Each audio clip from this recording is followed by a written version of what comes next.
Hola, soy Alejandro Rodríguez y en esta oportunidad quiero hablarte sobre el valor de una generación. A principios del siglo XX, el escritor Thomas Mann, ganador del Premio Nobel de Literatura, escribió un libro llamado La familia Buddenbrook. Algunos dicen que era parte de su autobiografía, de la historia familiar, de su propia familia. Y en ese libro él relata la historia de una familia en medio de 3 generaciones.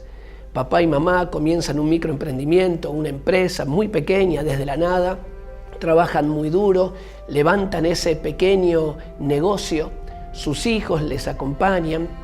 Esa segunda generación agranda, legitima la empresa, la hace creciente, florecer, expande los negocios que había iniciado el padre. Y luego una tercera generación que ya había nacido en la abundancia pierde y comienza a despilfarrar toda la riqueza que las otras 2 generaciones habían generado.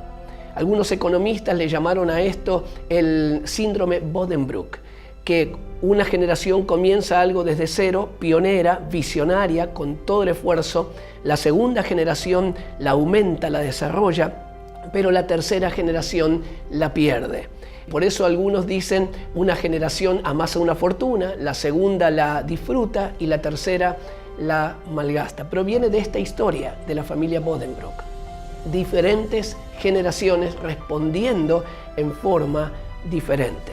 Allí en el libro de Jueces, en el capítulo 2, en el verso 10, y luego también en el capítulo 3, los primeros versículos, hablando lo que pasa luego de la muerte de Josué, dice que murió también toda aquella generación y surgió otra que no conocía al Señor ni sabía lo que Él había hecho por Israel. Había un obrar de Dios, una respuesta de la gente en medio de una generación, pero luego había un desafío para la próxima generación. Y luego en el capítulo 3, dice que las siguientes naciones son las que el Señor dejó a salvo para poner a prueba a todos los israelitas que no habían participado en ninguna de las guerras de Canaán. Lo hizo solamente para que los descendientes de los israelitas que no habían tenido experiencia en el campo de batalla aprendieran a combatir. O sea, había una generación que no tenía experiencia en la batalla y tenían que aprender a combatir. Hay un desafío espiritual para cada generación. Hay un desafío que cada generación en el cuerpo de Cristo tiene que asumir y no puede vivir de las victorias pasadas. No puede sobrevivir, no puede acomodarse a lo que los pioneros o los padres espirituales consiguieron, fundaron, abrieron camino. Necesitan sus propios gigantes, necesitan sus propios desafíos. Por eso el Señor había permitido que algunos enemigos quedaran en la tierra para que haya una generación que aprenda a pelear. Hoy estamos viviendo también esos momentos. Necesitamos que esta nueva generación del pueblo de Dios aprenda a pelear batallas que nunca había peleado antes, que asuma su lugar, su compromiso, su pasión por Jesús, su pasión por la obra del Señor. Generación. Esta palabra viene del gen, de la irrupción de vida, de los comienzos. Gen, génesis, genética, genital, generar. Es el inicio, el principio, lo que comienza a producir. Y toda generación fue llamada a producir cambios, a asumir nuevos compromisos delante de Dios, a entregar su vida, a rendir los derechos, a poner todo el corazón por su causa y la causa del Evangelio.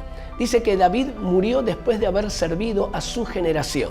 Así que cuando hablamos de generación, hablamos de la generación de los vivos, no solamente de los más jóvenes, sino de todos aquellos que todavía podemos generar cambios.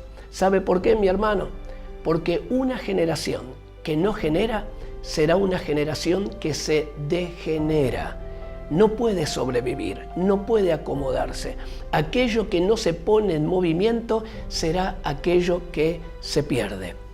Hoy tenemos un desafío por delante, las naciones de la tierra. Tenemos nuevos campos misioneros, el campo misionero de las ideas.